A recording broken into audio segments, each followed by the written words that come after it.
Hey, it's Amira, and welcome back to BlackTree TV. Did you guys miss me? Because I definitely missed you. This week, we're bringing you part 2 of our exclusive interview with the legendary filmmaker Spike Lee. Love him. Spike talked with our very own Jamal Finkley about his Hollywood secrets, and even talked about having to fund his latest narrative film, Red Hood Summer, all by himself. Talk about having moolah, huh? Stay tuned. It's all coming up next on BlackTree TV. Every 2 years, we also get a chance to talk about politics. You know, when it was Miracle at St. Anna, you know, Obama's about to be elected, and now here we are, you know, up against a new November election with Barack Obama and Mitt Romney, presumably. And what are your feelings now? I know that you just had a fundraiser. You and Michael Jordan also done fundraisers this year. I mean, what are your feelings looking into this new election about the electorate? It's not a wrap. It's going to be close, and people have to come out and vote. We have to regain that same energy we had to get Barack Obama elected the first time. So we got to regain that. We got to recapture that. When you talk about religion in this film, do you think that that'll also be a point of discussion this year? I mean, there's a lot of religious mixture going on with the nominees. I mean, there'll be some of that, but it's about the economy, man. It's about jobs, people working, people feed their families. That's what it's about. Speaking of jobs, 26 years of filmmaking, and this film you seem to have taken on your back and financed yourself. Shot it in 19 days. 18 days. How does that feel to have, you know, done, you know, such a wide scope of pictures, from the documentaries to the big budgets, you know, and to come back and do something yourself and shoot it, you know, not yourself, I know you had a team, but... Yeah, but it's very simple. There are certain films that the studios aren't going to make. I don't care who you are. So it comes down to a very fundamental choice. Because they don't want to do it. Does that mean you're not going to do it? Or you do what you can to get it done? Simple. James McBride and I felt that we had to tell this story. This story needs to be told. And also there's an audience for this film. So therefore everyone, not just myself, not just James McBride, but all of us collectively came together to get it done. We didn't have a choice. I know a lot of directors make their decisions based on box office potential. I know, but I can't talk about what other people do. Right now, this is what we had to do. Yeah. I wrote the check. It cost $100 million, self-financed, and basically really doing self-distribution. And that's it. Boom, boom, boom. Let's go. I mean, let's look at you guys. You guys are on this come up. Do we have a $50,000 camera right there? A man that got a 5D? But that hasn't to stop the fact that you guys don't have $1 million equipment is not stopping you from doing what you're doing, right? Right.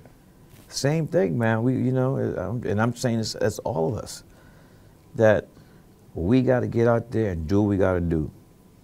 And the days of, well, I don't have the money. Can't do it. We got to produce.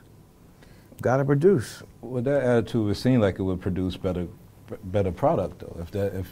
If your goal is just like, I want to create this picture, and it's not I'm waiting to, or I have to negotiate with the studio to get this vision or whatever. It seems like we'll get better art, you know. Well, I mean, that depends who the filmmaker is, but what I'm talking about is the urgency to tell your story. That whatever, and I'm not just focused on Hollywood. Whoever it is, or whatever it is that's hindering from doing what you want to do, you can't let that stop you. You got to figure out what you got to do and get it done. Another thing is that you're not here by yourself. You got your guys here. And that's the way to do it. Nothing in this country has ever been done by one person. Right. It's always been a gang of motherfuckers. You might see one motherfucker up front who's getting the shine, but there's people behind him. And you know, that's why, you know, it's good what you guys do. You know, when I see you guys, I feel good. You guys came together, boom, we got this, boom, boom, boom, let's go. And that's what it's gonna take. All right. You got another project coming out later this year about Michael Jackson. Yeah, a feature-length documentary about the making of the Bad album.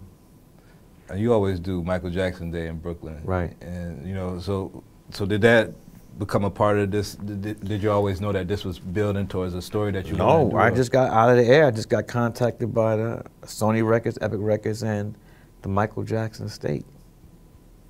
That's going to be big. I mean, my man, I'm not lying. The shit's hot. It's dope. I mean, we had full access to Michael Jackson archives. We got stuff in this film nobody's ever seen before. Right. Ever. Can't wait to see that. Can't wait to see that. Another thing happened earlier this year. I had a chance to talk to Eddie Murphy, and he spoke about this James Brown biopic that It's an amazing script. I don't know where it is now. we got to get that done, Eddie could kill it. You know, we just talked about getting over those hindrances. Like, what's Yeah, but here's the thing, though. That's number one.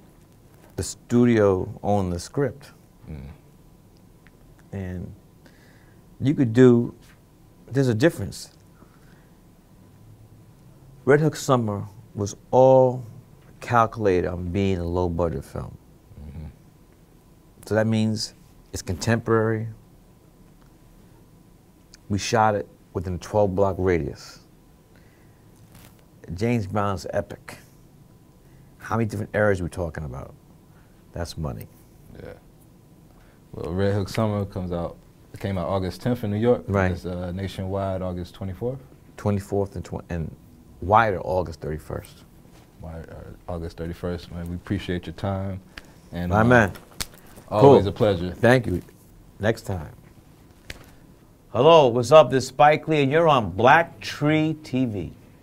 Brothers and sisters already planning their inauguration parties. I know they are. I already got the invites. You know, they're booking the hotels in D.C. Yeah, I'm going to be there. Let's